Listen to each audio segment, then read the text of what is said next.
It's Thursday night. The chat room is filling up. And you guys know what time it is. Thirsty Thursday and time for another Hometown Hammer. All right, guys. Before I get started tonight, I can't forget to do my announcements. Don't forget to like and subscribe. You know, every like is a West Ham win. And you know, we want all the wins we can get this year. So don't forget, like and subscribe to all our West Ham AHTV channels. Also, we have all of the gear out on ahtv.threadless.com. The shirt I was wearing last week, you can buy. It's our Philadelphia shirt, or you can buy Dallas, or I don't even know, Boston. We have them all out there. So check it out. Make sure you get your gear for this season. So tonight I have a special Hometown Hammer. He was also duped by Wayne and Adam, which we're very upset about. And so we had this bonded connection, and it's something that we really needed to talk about. He is a part of a rival city of the Philadelphia Eagles. So I give a lot of grace when I speak to individuals from this town because we go head to head when it comes to the other type of football here in the U.S. But I will say he goes to McSwiggins on a regular basis. And the last time I went to Austin, Texas, I was very close to coming to meet him. So here over the internet is going to have to be as good as it gets at this point. So tonight, my Hometown Hammer is Kyle. Hi, Kyle. What's going on? Thanks for having me. Absolutely. How's everything going in Dallas? It's been good. Trying to get hope and pray for a few signings before the end of the window, and the inevitable butt kicking that we're going to leave on the Eagles this year. So, hey, it is what it is. So, funny story real quick. I lived in downtown PA for 2 years as a kid, and it's right at the end of the Cowboys Super Bowl years. So I can't tell you how many fights I got into at Shimona Creek Elementary with all y'all Eagles fans. Is a little bit rough. Shimona Creek Elementary in the house. That's right. Shimona Creek Sharks, baby. You know, I am not overly familiar with the Downingtown area. We moved out that way when I was in high school, so I am kind of familiar with some individuals out that way, but that's awesome. So great to hear that you are familiar with the Philadelphia area. And yeah, you probably got yourself a good butt whooping with all these Eagles fans here because they're a bit crazy. Yeah, I had a 25% win rate for my fight, so I think that's pretty good. Yeah, not bad. But more importantly, we're not here to talk about, U.S. lame football. We're here to talk about the real, proper football. So tell me about how you became a West Ham fan. So how I became a West Ham fan was I was hungover as hell in college, and I was channel surfing, and I came across West Ham versus Arsenal in 2006. And that match was the one where Etherington played the cross into Harewood, scored the winner in the 90th minute, and Alan Pardew and Arsene Wenger almost got into a fight in the touchline. And so from that point, I was hooked. And that season was the one that we almost got relegated. And then Tevez saved us at the end. And it was an absolutely love-hate relationship since. That's amazing. So I said earlier, we share a common bond. And, obviously it's not U.S. football. The common bond is the fact that we have been duped by Wayne and Adam. Tell everyone about that. What happened? Yeah, so Adam, for the most part is a straightforward guy. But, the other week he's like, hey, man, you want to pop on the podcast and answer a few questions and talk West Ham? I was like, sure, why not? I don't have anything else to do. And then I come in and they're like, oh, Kyle's going to be playing, the A through Z challenge. I was like, what in the hell are you talking about, man? I thought we were just going to be talking shop. And so, within, 15 seconds, they're throwing like multiple questions at me, freezing under stage fright. And so, any opportunity to get that young man back, I'm going to. Well, that's exactly what I have planned tonight. All right, guys, so you heard it here first on Hometown Hammer. Keep your eyes out. Adam's burning people left and right. We don't like it, and we're taking a stand. So here he is in the flesh. Am I about to get like punked or something? Adam! Well, we have look, been so good to you. Why are you doing this to West Ham fans, I must ask? oh my word. I mean, it's literally not hard. You get 3 letters of the alphabet and you just have to list some West Ham players. It's not like I asked you, who did we beat September 1st, 1938? It's like, how many players can you name that begin with the letter N? I'm so sorry that's too difficult for both of your little minds. Well, it's really hard when you're like not prepared and under pressure. And so, it's just not fair. And you are hurting my Hometown Hammers. So I'm taking it out on you. I agree. It is fairly difficult, and I would know because I took part as well. And I'm top place on the leaderboard. So, and actually Wayne screwed me. I had no idea that it was going to be me doing it. So I was unprepared. No, I'm not even kidding you. I'm not even kidding you. I had no idea. When I did it, you know what Wayne's like. He throws me under the bus every single freaking week. So, Katie, you know what? I did the story in Injustice earlier. And so when I got on to the podcast, at first Adam and Wayne were whining about the acoustics, in my home office. Like, oh, it's too loud. There's an echo. There's all these problems. And so I'm self-conscious about it. And then they're like, oh, by the way, we're going to throw this random quiz at you here within the next few seconds. And so when you combine all those factors, you're not really going to have optimum performance. And I think that was deliberate, by Adam's part. And you know what? I thought we were friends, but that's borderline narcissistic, bro. Wow. Hey, Dalek, by the way, good to see you, Cyber. I did see him at Brentford. Well, yeah, I am at the top of the leaderboard, and I'm not going to lie, I want to stay there. So there are people who I think would beat me that want to take part, and I purposefully don't let them. It's true. How is that even fair? How can you be winning at your own game? I didn't want to. I wasn't going to take part. Week after week, you hear all these names.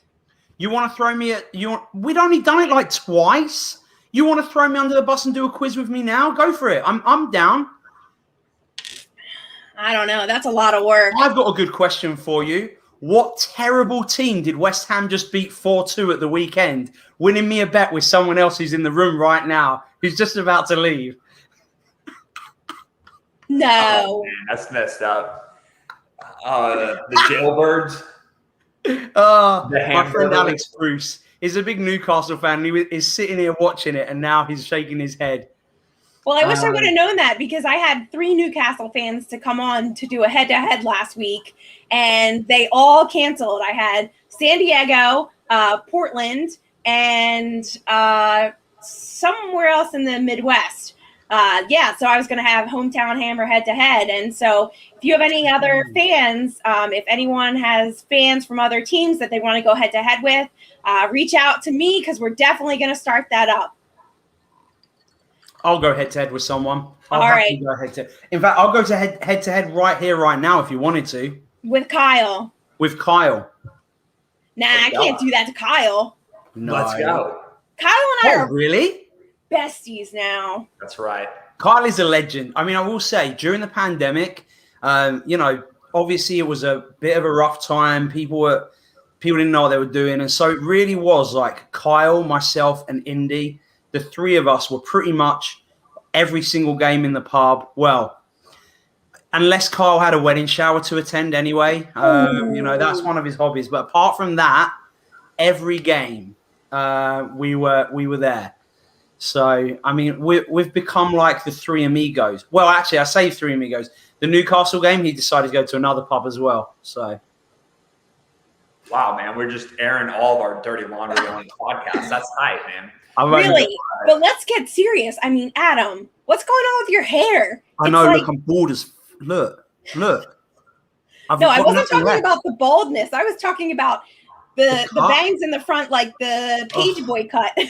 Well, to be honest, it's pretty terrible. Look, it is awful. I'm going bald. I mean, it's not a good look. Well, it must be that transfer window that's making you go bald.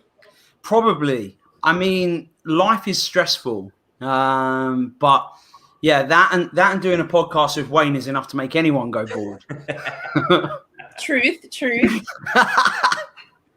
But we have a great time in Dallas, and I do recommend, like, if anyone ever can make it down here, we do get a good crowd, and a good mixture. There's a lot of Americans that show up as well.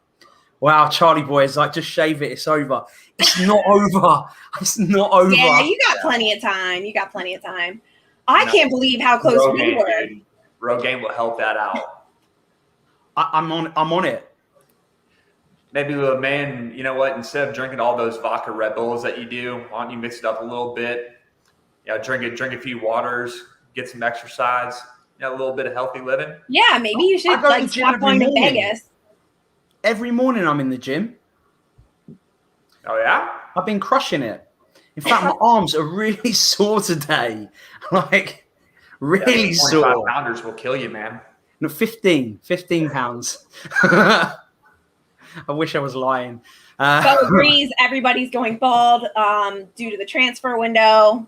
Yeah, I know I am. I mean, it's a little ridiculous. I feel like I know we need to be patient, but with us being in Euros, we got to do something. We can't rely on our under 23s. So, Katie, that's where I'm going to have a slight disagreement with you on. There's no excuse for what we've done in this transfer window. Let me hear it. And I think it all comes back to the lack of investment that we've made in the infrastructure of the club. You look at Leicester, for example. Leicester, the owners have comparable wealth to David Sullivan, and they've gone about things two different ways, right? Leicester has made continuous investments in scouting, training facilities, and they have a sustainable transfer window to where they're not having to leverage loans against future broadcasting revenue to bring in players. That's kind of why we're behind the 8 ball right now, because Sully, mortgaged the house away. And right. With Leicester being able to sell players and then recoup that investment and reinvest players and sell consistently, you're going to have a transfer kitty on average between 80 to 100 million pounds per year, whereas we're lucky to get 30 this window. Yeah. And because of that, and David Sullivan still trying to lead negotiations thinking that he's an actual director of football, puts us behind the 8 ball. And it's so incredibly frustrating. I think that's the best explanation that I've heard thus far about the entire situation. Go ahead, Adam. I was going to say, look, we know the club that we know the owners. We can't expect anything to really happen. We should expect everything to happen in the last 2 days, because it's all a game of cat and mouse. It's about, I am so sure, I've been sure for the whole summer that Jesse Lingard will come back to West Ham. It makes all of the sense. There's no reason for him to stay there. And the fact is, the longer they leave it, Manchester United just are going to, they know that they either can get money for him now or nothing for him later. And so we hold all of the cards. And the reality is, at the end of it, we'll say to them, we'll give you 10 million for Lingard, and here's a ton of add-ons. If we get past the group stages of Europa, here's another 5 million. If we qualify again, here's another, and eventually Man United will just have to accept it, because otherwise they're going to end up letting him go for nothing in the summer. So yeah. I really think that that's what's going to happen with him. And I think we'll see another player coming as well, because the reality is, look, I know we love him, but Championship Craig is just not a centre-back that needs to be starting week in, week out in the Premier League. I love the guy. Great player, wears his heart on his Championship sleeve. But he's just not really, he's not a top 6 player in any world. You are out of line insulting Agent Dawson like that. How dare you, sir? How is it an insult? You? Is it an insult, though? No, it's factually correct, but you don't have to say it out loud, man. That's just messed up and it's cold blooded. But you're right in the sense that we're in desperate need of a central back. Both of those goals given up on Sunday, we're on Dawson if you really think about it, because he didn't really get tight on both Callum Wilson and then as well as the other guy from Newcastle. From the Jesse Lingard perspective, Adam, you're right, and it's probably going to go down like that. But the issue that I have is we're in need of probably 3 to 4 more players at minimum, and we need to be making those moves now. Yeah. And you can potentially give Moyes a slight bit of stick because he tends to procrastinate on decisions. But at the end of the day, if we're like Milokovic, for example, if we're talking about an agent fee of $5 to $7 million on what would be a 30 million pound player outside of 1 year left on his contract, you pay that difference and you let that asset appreciate and then resell it for 40 to 50 million in 3 or 4 years time. That's what makes clubs like Leicester successful. The thing is that it just doesn't happen. Like to West Ham, yes, rarely it happens, but more often than not, these players that we're signing do not gain in value. I mean, Allaire, we lost so much money. Anderson, we lost so much money. And so we've got 2 people in charge of, the owners of West Ham United. It is clear to see for everybody, in 5 years' time, will not own West Ham United. Sometime in the next 5 years, they absolutely are going to sell. And so I get it, as a business, why would they? They're just not going to throw more money into West Ham than they want to. Same as Ashley at Newcastle. Like these clubs with these owners, it's as much as we want it and as frustrated as it makes us in a business way, why would they pump their own money into something that they know they're going to be walking away from in the next few years? And because it would appreciate their sales price, my man. They didn't though when they spent all that money and opened their checkbooks and they signed record players. They paid the most money they've ever paid for Anderson, and then they paid the most money they've ever paid for Haller. And both of those moves, where they did do that, absolutely backfired, and we lost a shed ton of money. And so for them, I see their point of view. Well, look, we tried to do that. We gave Pellegrini a ton of money, and look where it got us. Nowhere. And so, yes, I'm frustrated about it, but it's just how it is. You sound like a battered dog, man. And let me bring you back up a little bit. Okay, do it. We don't have to accept mediocrity. And one of the things that if we as the fan base continue to put pressure on Gold Sullivan Brady, is Pie the answer? Probably not. They're a PR disaster. But if we continue to bring a highlight to the fact that they're not taking the club forward, eventually the right investment group will come in and take the club. And honestly, I think the majority of West Ham fans don't have the expectation that we're going to drop $100 million in a window.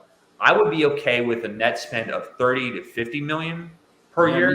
That's sustainable with the broadcast revenues, as long as we buy the right type of people that we can develop and then have resale value in 3 or 4 years' time.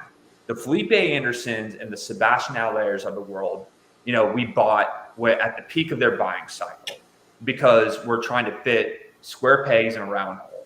Well, we were trying to catch up too. Yeah. And because of that, they failed because we didn't have a sustainable football strategy and infrastructure to have that cohesiveness that we're talking about. That's on Gold and Sullivan. The problem is, I do worry that, I worry about we've been complaining about them ever since they got in charge. 10 years we've been complaining.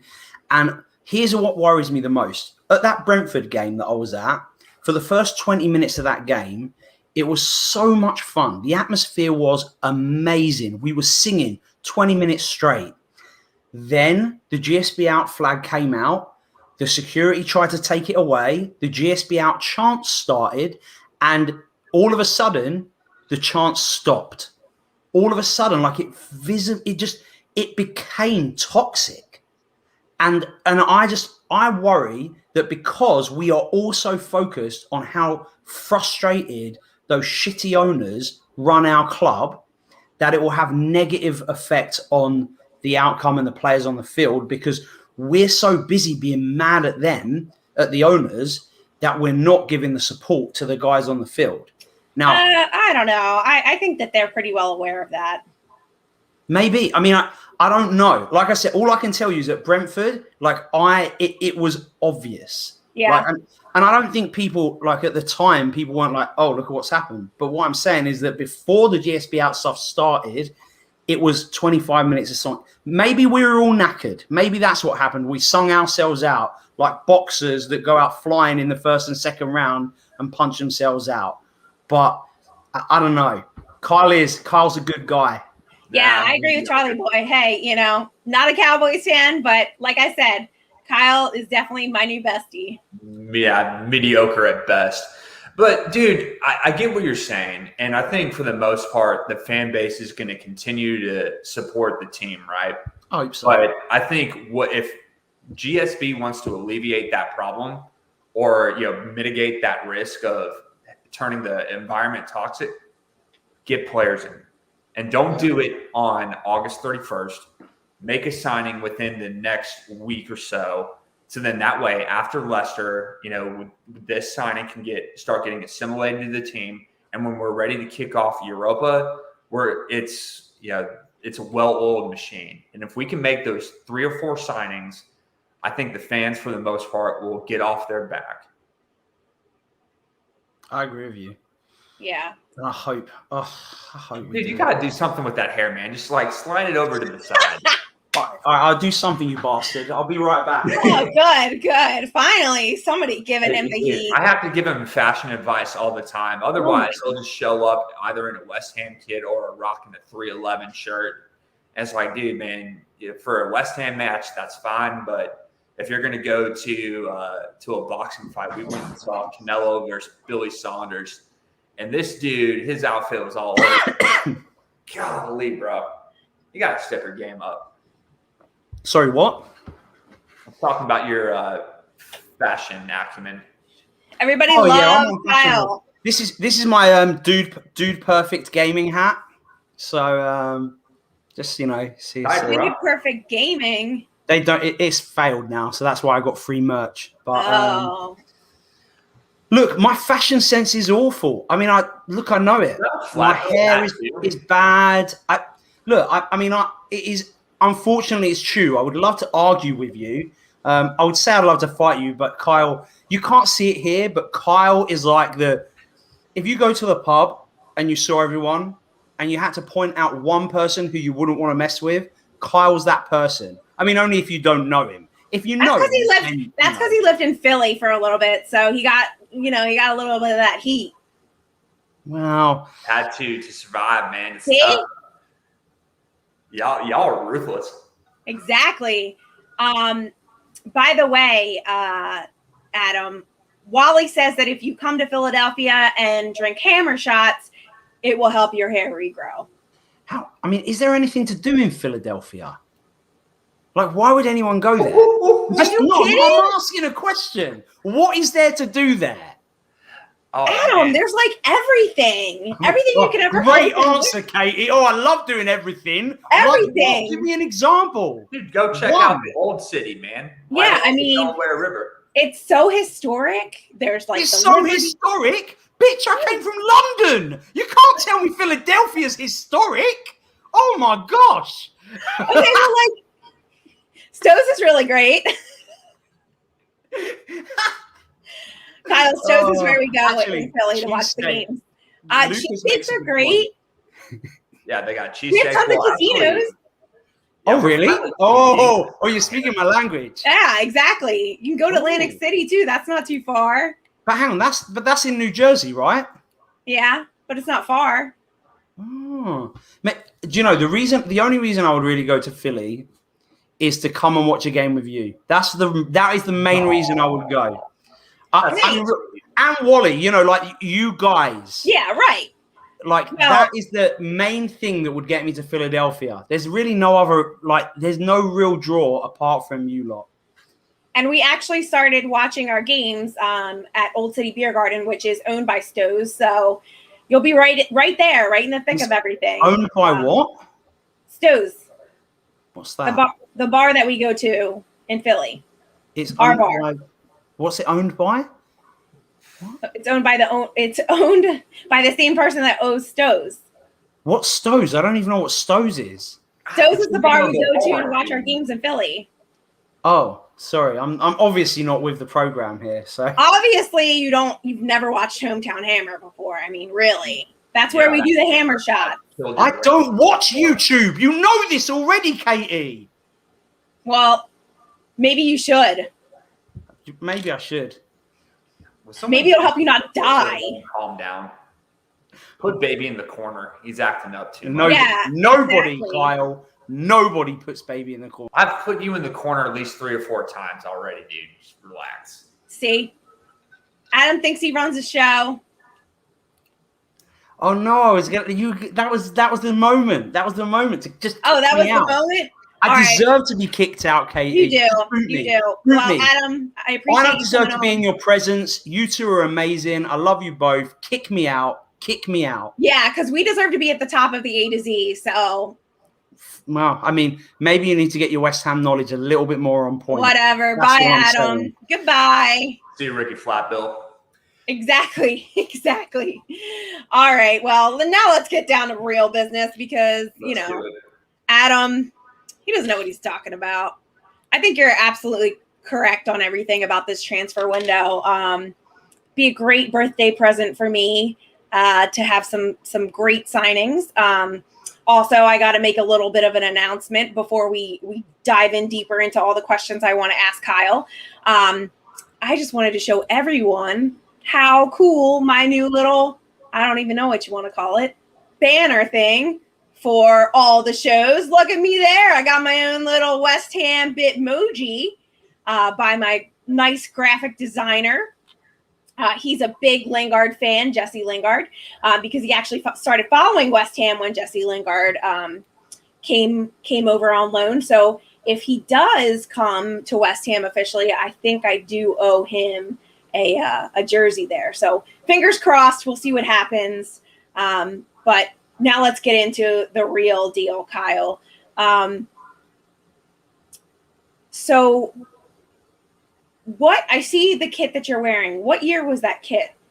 So this bad boy was the year that we got back into the Premier League. So I think 2012, 2013, maybe. Okay. Yeah, it's been a while since I've seen that one, so I was wondering what year it was from. But I love it. It looks great. Do you have a preference on which kit you like the best out of this season's? So the new ones are in the mail that I should get by Monday, which happens to be my birthday. So like to start off the 37th year of my life on the right foot. But honestly, I love the third kit. The away kit had so much potential, but I hate that white box in the middle of it, and because of that, I just did away with the Betway sponsor, so it's going to look like the Argentina one. Yeah. And then the home kit with the collar, it's fresh to death. I love it.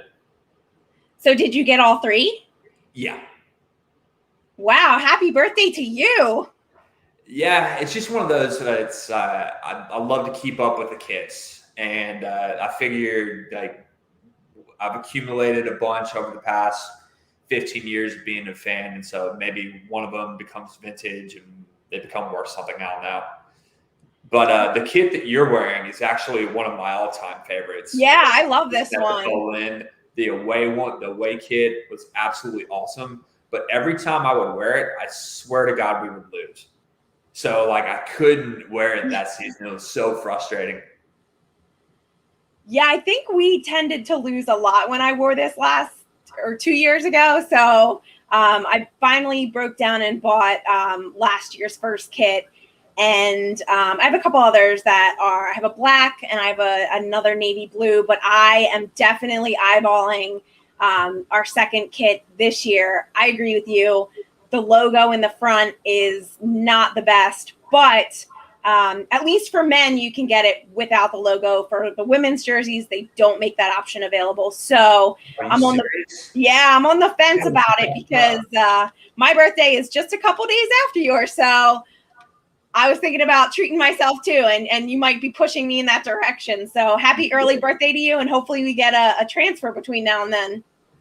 Yeah, very much so. Actually, you know what? Just give me the 3 points against Leicester. If we can start off 6 points on the spin, that'd be absolutely huge and create a lot of energy and momentum for Europe. So how do you feel about the game? Because I'm pretty nervous about it. Well, last year we did the double against them, but I'm a little bit nervous about it as well, primarily for the pace that they would have potentially going against Dawson and Augie. I mean, they're both phenomenal defenders, but I would look at swapping Dawson for Diop in this particular match solely for the athleticism. I know Diop hasn't really been playing all that well over the past few months, but sometimes you just have to match speed for speed. And I think Augie could, provide the cover needed, for any, cuts across the middle.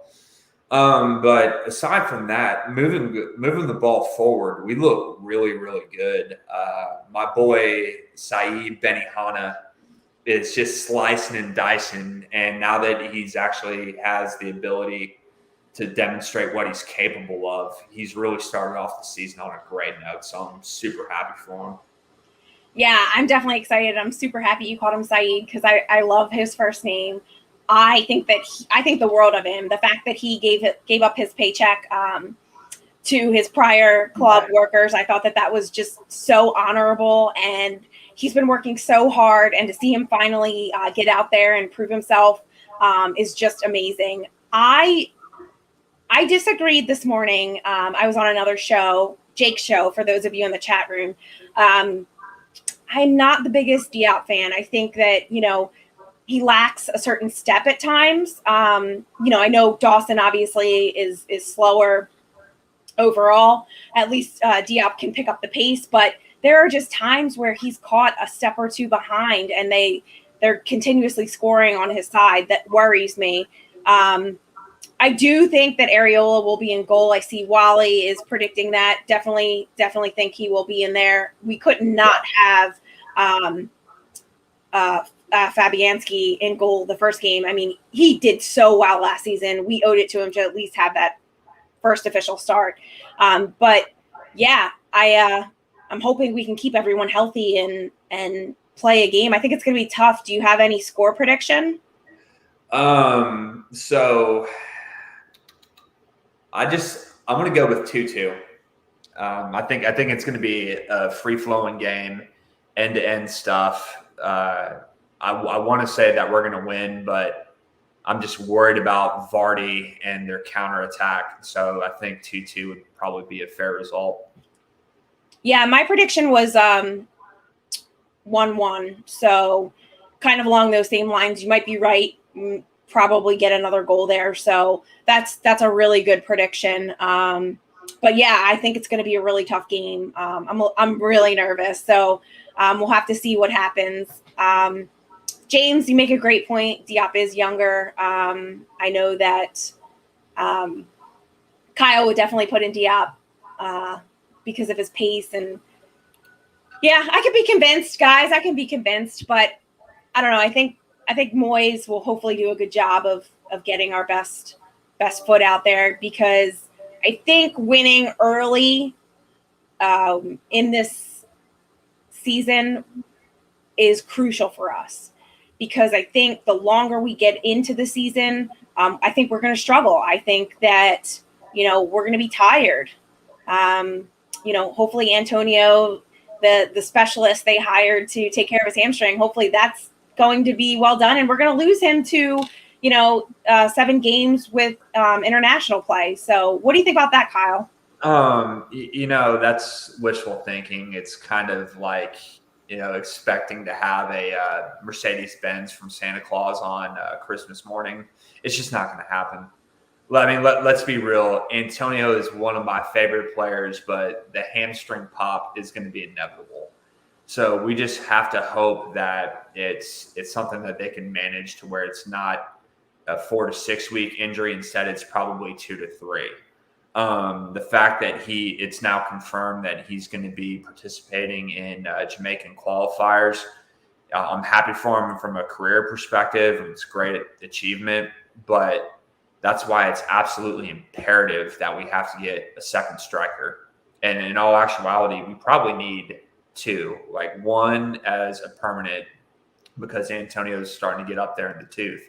Yeah. And then also maybe something like a loan that we can solely utilize for cup competitions in Europa.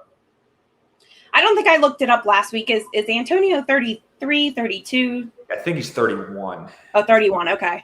Yeah, no, you're right. I mean, he's getting up there. Not that we have any reason to speak us being over 35. Yeah, no, but right. For a soccer player, that's pretty late.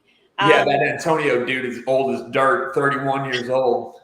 Exactly. It's kind of along those same lines when we talk about Fabianski, how old he is, and it just makes me chuckle. Yeah, very much so. Hey, Gaza, good to see you. I'm glad you could join. I'm doing well. Of course, happy to be back and podcasting with you guys. So James wants to talk about Ben Rama. I think Ben Rama's going to do well. I mean, you mentioned it before. I don't think we have anything to worry about. I think that he's going to do just fine. I think that, the one shot he had that curved right outside the goalpost, I mean, it looked phenomenal. I mean, he moves 2 inches over on that. That's a pretty tasty shot. So I'm very confident that, he's going to do well this season. What are you thinking? So I agree. I mean, he had a phenomenal preseason. And one of the things that I liked watching him last Sunday was he seemed a little bit more composed on the ball. He made better decisions. He was making the right pass. I can only think of one instance where he tried to do a flare, like backheel to Pablo Fornals, that probably drove Moisés nuts. But all in all, his distribution is getting a lot better. His ball to Antonio for the fourth goal is an absolute gem. And the fact that he's now starting to score goals, he's scored his first one against Brighton towards the end of last year, and then to start off the first game of the season with a goal, I think he's going to do really well for us this season. Yeah, I'm excited for it. Like I said, I'm here for it when someone donates their paycheck and is a good person on top of all that, and to see him doing well, it's great. Okay, so when you guys are at McSwiggan's, is there any chant that you guys tend to sing, or anything that is your favorite to sing? Oh man, well, we are in a public setting, so I don't want to get myself in trouble too much. Obviously the traditional West Ham chants, we let it rip loudly and frequently. My favorite one is Dirty Northern Bastards. That's just fun. Well, that's awesome. We are definitely trying to pick up to do more chants here in Philadelphia. As I say, for everyone who comes on the show, you get bonus points for singing. So if you want to sing it, Charlie Boy is encouraging.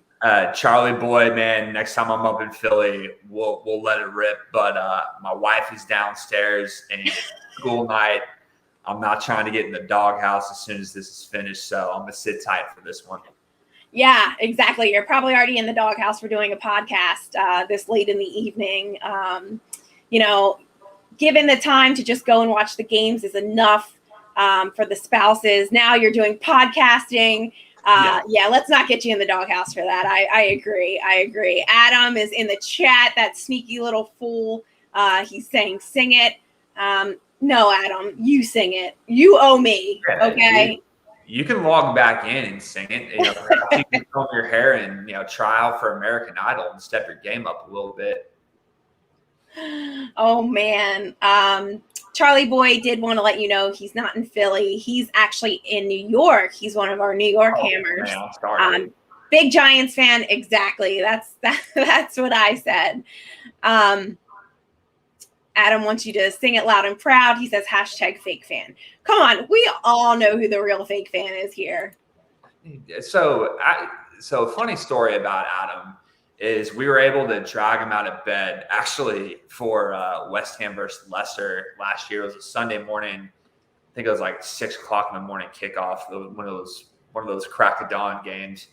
And Kat and McSwiggins, she's our girl. She opened up the pub for us. And we got a little toasty on that match. And one of the things that we had was a breakfast shot, which was a combination of whiskey, a little bit of schnapps, simple syrup, and some bacon.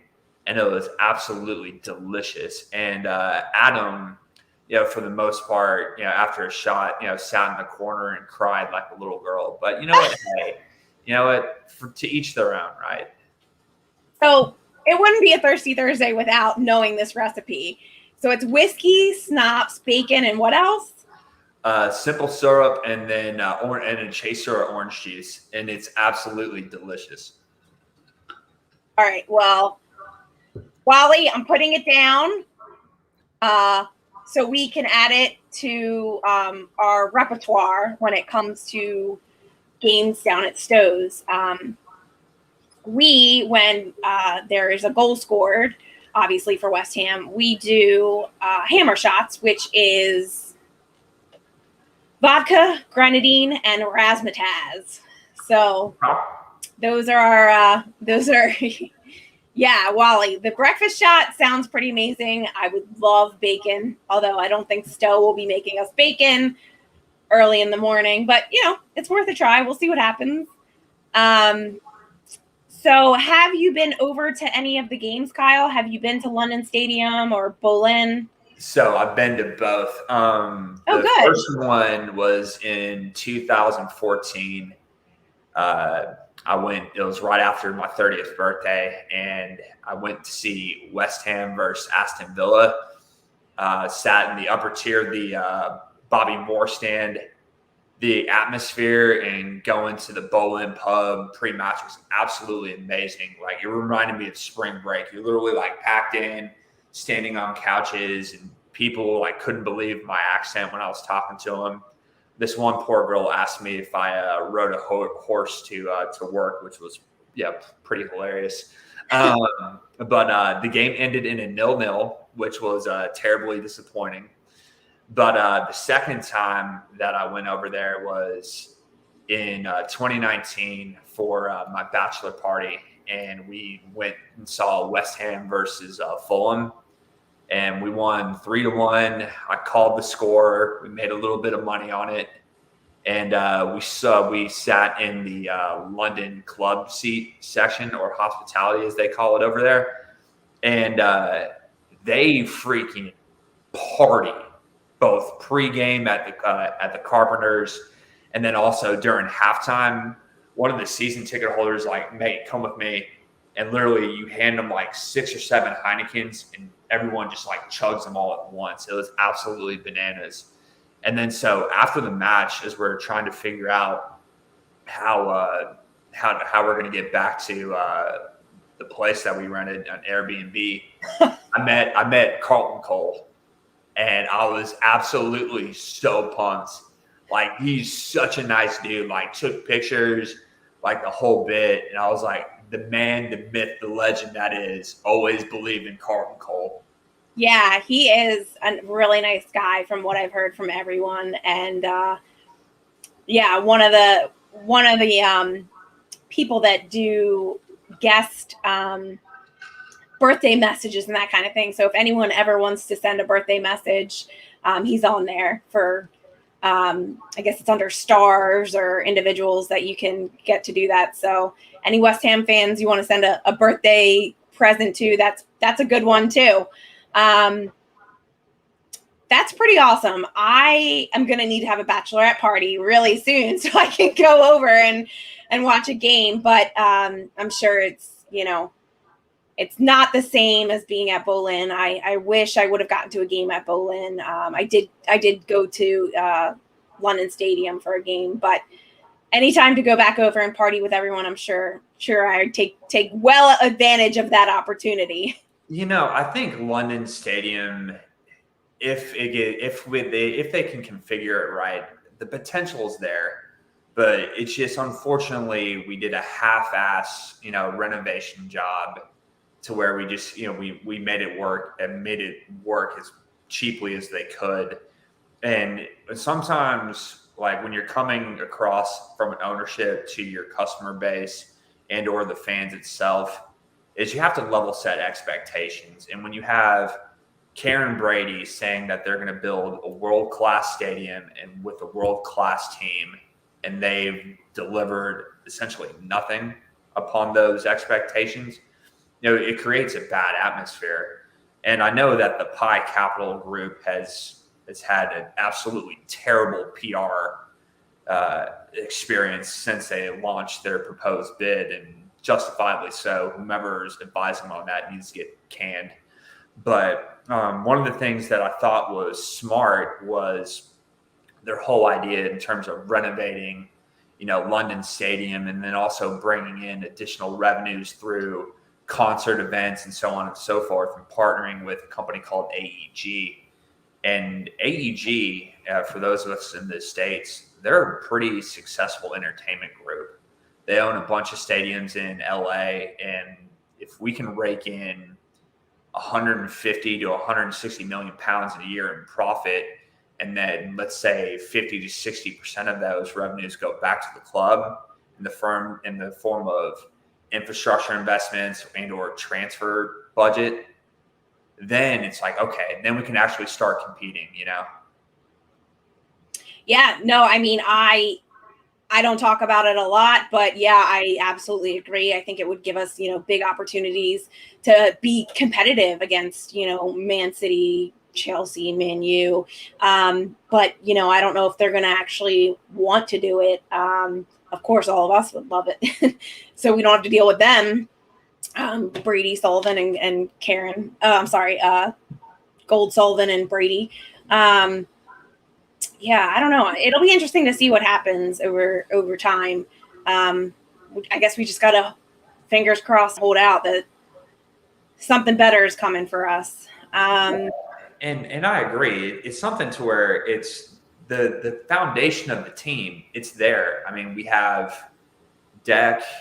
If we build the team around Deck and we pay him what he should be getting paid, I think he will. I think he would stay at least for another year or two. But I mean, you have Bowen young, Saeed young, Pablito, very underrated player, young, and then we have the Soufals, the Součeks, and then even though he gets a lot of stick, Diop's still only in his early 20s. So that's a good foundation to build on, and that's why we don't need much. We just need the right type of investments from a player acquisition perspective to take on to that next level. Yeah, 100%. And, our under 23s are looking good. We just need to get them up to the, the proper level. And I think that we can be really good contenders. I think we're in a great position. And to be honest, I attribute a lot of this to Moyes. Yeah. He's the one that's been building this behind the scenes. And it's interesting because everyone said, I don't think that he can build what he did at Everton here at West Ham. But, guys, look, he's doing it. He's doing a great job. And I think that, given the opportunity, given the proper finances, we're going to be big. Yeah, and I'll be the first to admit that I got it completely wrong on Moyes for the second second go around. Me too.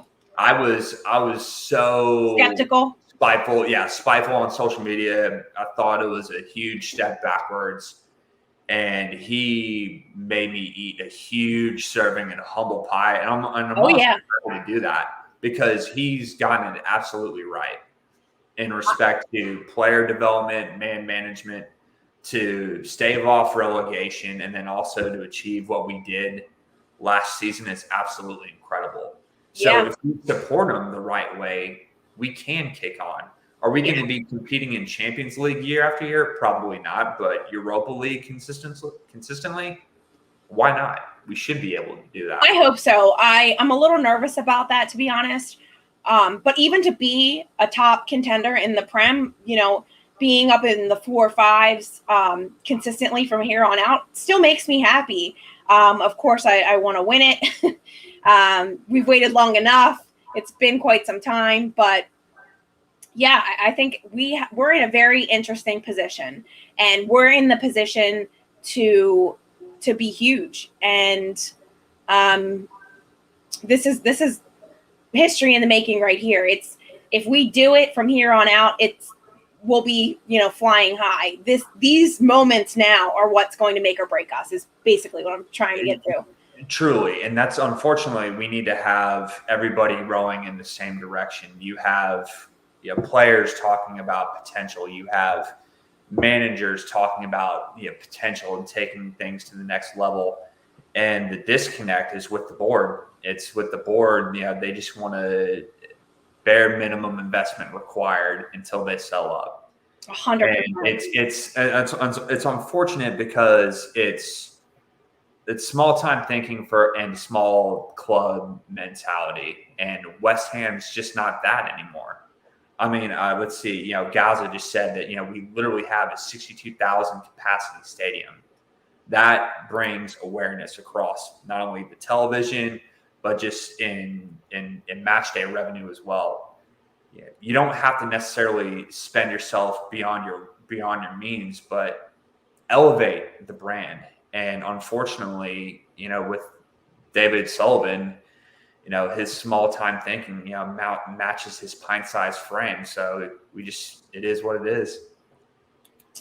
That was a deliberate pun, by the way. I loved it. It was great. Yeah, James, I agree with you. I think that if people push back and they start watching in the pub, that is definitely what we need to do as a fan base. Wally, no, I am not engaged. I was just saying that if I were to have a bachelorette party someday, wouldn't London be fabulous? It would be great to go. But I'll let you know. We'll do a big celebration down at Stowe's. Yeah, Fo, we've been talking about it all along. It's going to be our birthday present. Kyle and myself, we're going to get several players in. They've just been holding out to spend. Yeah, they've been holding out to spend to give us these birthday presents here. So, okay. If you had to pick between the two Czechs, who would you pick, Soufal or Souček? Oh, man.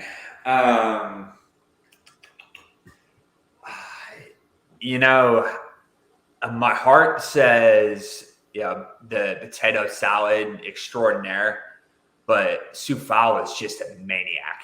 I want that that Czech psycho on the pitch at all times. He's not intimidated by anybody. He put Jack Grealish in his pocket, and you know what? Give me Soufal. He's a madman. I love it. I mean, I'm the biggest fan of his. I just think he's phenomenal. I know a lot of people really love Souček, so it's one of the new questions that I've had out for this season, because how can you pick? They're so great, the both of them, and they bring such good energy. And if you watch their post-match interviews, they are quite the clowns, the two of them. It always gives me a good laugh to see the two of them joking around on the pitch. All right. Another important question here for you. Fire. It's probably pretty tough, but apple pie or meat pie? Apple pie. All American. Yep. I don't like shepherd's pie. Like when I go over there to the UK, I absolutely love to eat it. But every time I've tried to order it in the States, it's just trash. So, let's be realistic. The UK is like once a year or once every few years. So in terms of consistency of what you're going to get, it's got to be the apple pie. Charlie, dude, you're yelling at me nonstop, man. But at least until somewhere in Texas or on the East Coast can step their meat pie game up, I got to go with apple. Yeah, we really don't do a good meat pie here. I did get one from Premier League Mornings. They sent one over, and it lacked a lot of quality. The one I actually had in London was obviously the bomb. So I always would, pick meat pie, but not here in the U.S. Not good. So who's your favorite player now or in the past? Curious to know. Favorite player. I'd say my favorite player since I've become a West Ham fan is probably Dean Ashton. Yeah. Absolutely. The injury gods weren't really good to him. But I think he's one of those players. He's just what might have been if he would have been able to stay healthy. In respect to the current squad, it's a combination of Pablo Fornals. I absolutely love him. I love his work ethic. He seems like a real down-to-earth dude. And then you just gotta love Mr. West Ham. You gotta love Nubs. Yeah, that's very true. Very true. I'll be sad to see him go. Yeah, very much so. That's going to be a tough match. I might cry. Like, I don't cry for very many things, but that might be one time that I actually just I don't know. He's just like a part of us. Hopefully he stays. Hopefully he stays with management. They give him a position because he's just a part of everything. He will. I don't have a doubt about that at all. I think he's probably, after he retires, he's going to go work through his coaching badges and start working with the academy. But he just personifies West Ham. And just when he, the first time I got exposed to him was, the match against Tottenham, like right after I became a fan, in 2007. So literally, I felt like I've watched his entire career. And I can't believe that it's coming to an end. And just something to where you have a player go from age 16 all the way through 33. It's just absolutely insane in modern football. You can't come on my show without talking about food. It's, it's the natural progression of life, football and food. So when you go to McSwiggin's, is there anything people should order when they're there? Or would you say if somebody visits Dallas, is there something that they should go and eat? Or like Philly cheesesteaks, number one. That's what you're doing when you're coming to Philly. What are you doing if you go to Dallas? So if you're going to go to Dallas, it's going to be primarily you got to have some barbecue, and our Tex-Mex is absolute fire. So if you want to have some good tacos, enchiladas, there's multiple spots here for that. And then in respect to McSwiggs, if you have Kat working behind the bar, tell her to make you something good, under shots, mixed drinks. She'll take care of you. And then if you see Adam, just buy him a Shirley Temple and put it with a vodka chaser and just put him in the corner. He'll be all right. I don't disagree with you. I was going to say buy him a shot and a haircut because his bangs were just killing me tonight. Oh, that was absolutely fantastic. Yes, no thought whatsoever in terms of how he was going to look. But, hey, let him do his thing. Yeah, exactly. I hear you.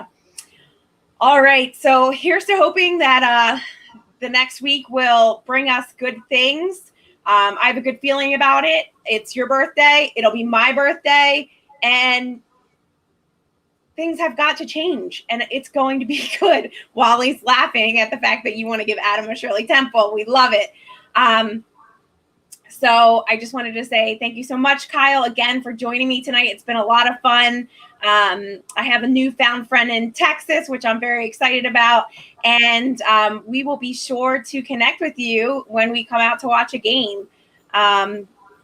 Hopefully this Sunday will bring us a win. I know both of us are skeptical here, but any final thoughts or comments?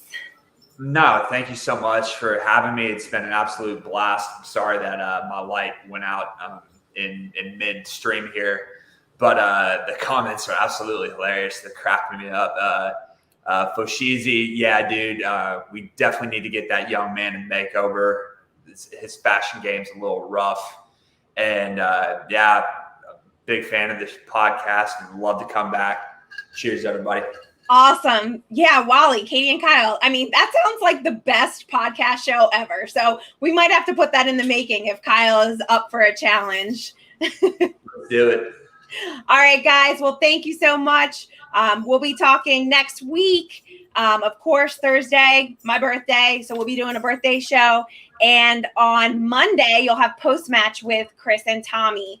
So I'm going to leave you guys with that. Make sure you jump on and support them and watch all of the AHTV shows on YouTube, Facebook, and Twitch. So I'm going to leave you guys with our final goodbye and come on, you Irons. That's right, Kyle. Come on, you Irons. Right. Thanks so much, guys. Have a good evening. Good morning, wherever you are.